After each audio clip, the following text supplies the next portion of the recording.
So hello guys welcome to back my YouTube channel again.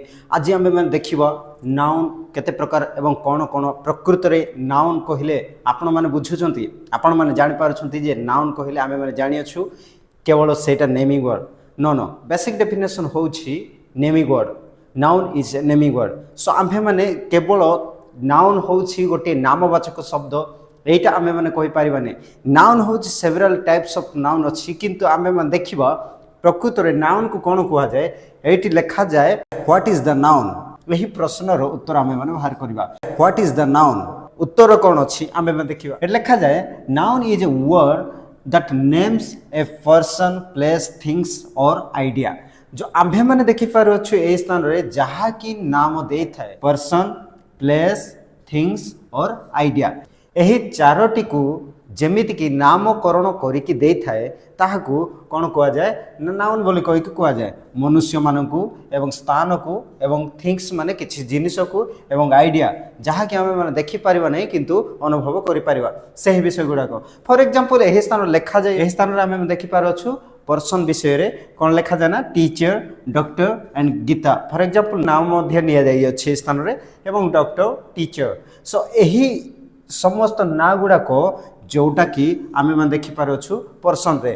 सो आम मैंने देखा place रे जेते बेले देखू स्कूल पार्क एंड पैरिस यही स्थान देखा थिंग्स जोटा कि आम मैंने कहूली थिंग्स मीन जेकोसी जिनिस आम मैंने देखिपार अच्छे यही स्थान बुक एंड फोन एप्पल यही स्थान आम मैंने बुझीपार अच्छु यही समस्त को बुझाए थिंग्स रे। जो आइडिया मुझे जोड़ा कहूली जोड़ा फिल करा हुए किंतु ताहा आम मैंने देखिपर ना तो आम मैंने देखिपार अच्छु फ्रीडम हैप्पीनेस लव आम मैंने भाभी पार्बा आम मैंने फिल करिपारिबा किंतु आम मैंने ताहा देखिपर ना।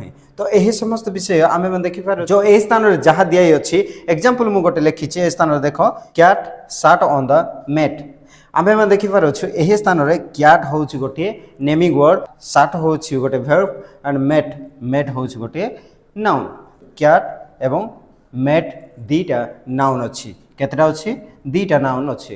तो आम्भे मैंने एमती आइडेंटिफाई करवा जोटा कि यही स्थान लिखाई जोड़ा आम मैंने देखिलु पर्सन प्लेस थिंग्स आइडिया आ सही समस्त विषय यही आम मैंने भावुँ जो यही स्थान जो नाम जाक लिखाई सेटा केवल कॉमन नाउन न प्रॉपर नाउन एगुड़ाक आपण मैंने किसी भावतु ना यही स्थान केवल नाउन कौन ताहा मु आपण मानकु कहूछि। सो आपण मैंने जानछंती गोटे दिन मो मन एमती प्रश्न आसिला तो मु जनक पचारि how many types of noun से उत्तर कौन देला जानिछ यही स्थान लिखा जाए देख प्रश्न हूँ how many types of noun.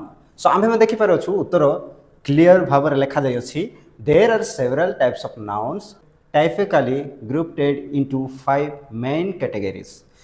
सो सही स्थान में अनेक नाउन्स अच्छी अबा नामवाचक क्रिया अच्छी किंतु सही स्थान में केतेक ग्रुप बनाई केतेक श्रेणी कराई सेटा हूँ मेन पांचटी मुख्य भाव में निया जाई अछि। ताहा कौन कौन प्रथम हूँ कॉमन नाउन जहाँ कि आम मैंने कहूँ कॉमन नाउन समस्तंकर एक बोली कहीकि।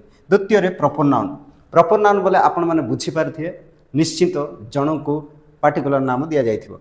आ कॉन्क्रीट नाउन जहाँ कि शुणी पारे टच करें एवं ताहा फील करें सेटा कॉन्क्रीट नाउन।